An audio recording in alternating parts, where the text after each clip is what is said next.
Muy buenos días, estudiantes. En esta mañana vamos a abordar el tema de la hipoteca. El objetivo de este tema de estudiar este tema es que el educando conozca todo lo relativo al contrato de hipoteca, aplicando este conocimiento al caso concreto. Vamos a hacer una pequeña introducción. En el derecho helénico se conoció la hipoteca, pero con características diferentes a las del derecho romano. En el derecho romano se aplicó originalmente tanto a bienes muebles e inmuebles, aunque después se empleó solo para los inmuebles, pasando con estas limitaciones al derecho moderno. En la actualidad se reconoce la hipoteca mobiliaria y en ambas garantías la hipoteca, la prenda tienden a encontrarse de nuevo. En nuestro derecho se puede constituir hipoteca sobre aeronaves, buques y frutos de los inmuebles. Las naves abren folio en el registro de inmuebles y todos los títulos inscribibles sobre ella se asientan en él, incluyendo la hipoteca, según el artículo 3799, inciso 7 de nuestro Código Civil. La hipoteca de las naves aéreas fue creada por el Código de Aviación el 18 de mayo de 1956, complementado por un reglamento de registro de la propiedad aeronáutica el 20 de mayo de 1950. El artículo 3771 de nuestro Código Civil define lo que es la hipoteca. Así, la hipoteca es un derecho constituido sobre los inmuebles o derechos reales del deudor o de un tercero en beneficio de un acreedor para asegurar sobre los mismos el cumplimiento de la obligación. Las características de la hipoteca: es un derecho real, no produce desplazamiento del bien, es un derecho indivisible y es un derecho. Las clases de hipoteca. Atendiendo a su origen, las hipotecas pueden ser convencional, o judicial y legal. Según se constituyen por las partes, por la ley o por el juez, pueden ser generales si afectan todos los bienes del deudor y especiales si solo afectan a uno o más bienes determinados. Y atendiendo a la publicidad, pueden ser públicas u ocultas. Las generales u ocultas son rechazadas por el derecho hipotecario. Las características del contrato de hipoteca. Decimos que es unilateral porque normalmente el único obligado es el deudor o un tercero constituyente. De aquí que se sigue generalmente que es unilateral. Decimos que es accesorio porque supone una obligación principal cuyo cumplimiento se garantiza. Decimos que es gratuito u oneroso. Generalmente este contrato es oneroso, pero en algunos casos es gratuito. Otra característica es de que puede celebrarse con un tercero. Generalmente este contrato se celebra entre deudor y acreedor, pero podría otorgarse entre este y un tercero, surgiendo lo que doctrinariamente se llama fianza real. También decimos que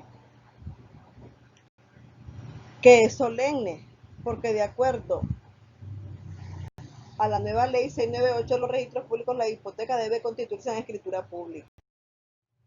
Los elementos del contrato de hipoteca: tenemos el consentimiento, porque debe de haber consentimiento en escritura pública. La capacidad para enajenar, porque para hipotecar es necesario tener capacidad de obligarse y de enajenar, es decir, tenés que ser titular del bien inmueble que va a constituir hipoteca.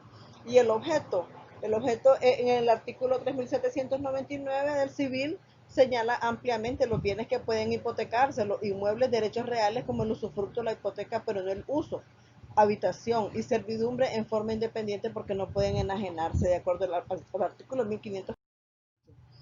Los elementos del contrato: tenemos las obligaciones que pueden garantizarse con la hipoteca. Se pueden garantizar las obligaciones de dar, hacer o no hacer. Las simples, las obligaciones sujetas a condición, suspensiva o resolutoria, y en cuanto a su origen, las contractuales, cuasi contractuales, delictuales y cuasi delictuales y legales.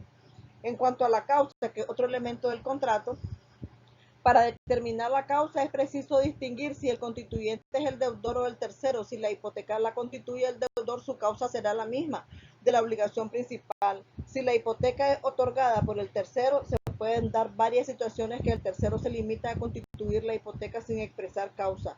Y cuando el tercero no recibe beneficio a cambio de la hipoteca, la causa será la mera liberalidad. Si recibe un beneficio al deudor, entonces la causa será la obligación que éste contrajo. Los efectos del contrato. en cuanto a los efectos tenemos con relación a los bienes hipotecados, de acuerdo al artículo 3774, establece que la hipoteca se extiende a todo lo accesorio, a las mejoras naturales, a las construcciones sobre terrenos vacíos, etc. Y con relación al dueño hipotecado, ¿qué efecto produce? El dueño continúa siendo propietario y poseedor del bien. Tiene uso, disfrute y dominio. Eso lo establece el artículo 3836 de nuestro Código Civil.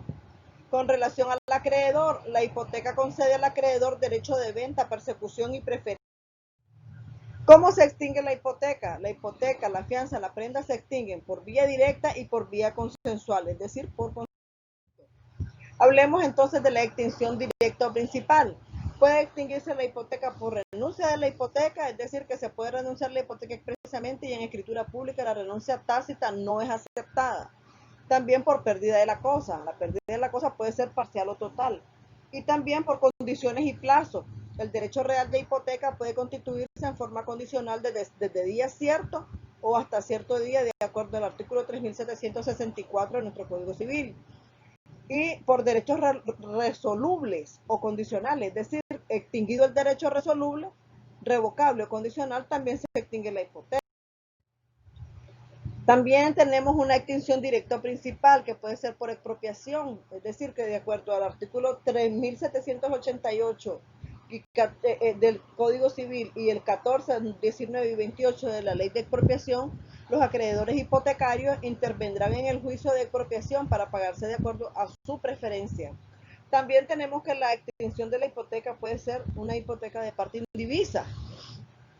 De acuerdo al artículo 3802 de nuestro Código Civil, la hipoteca sobre una parte indivisa del inmueble o comunidad queda sujeta a la partición de manera que si el comunero constituyente del gravamen no se le adjudica ninguna parte del inmueble hipotecado, la hipoteca queda extinguida.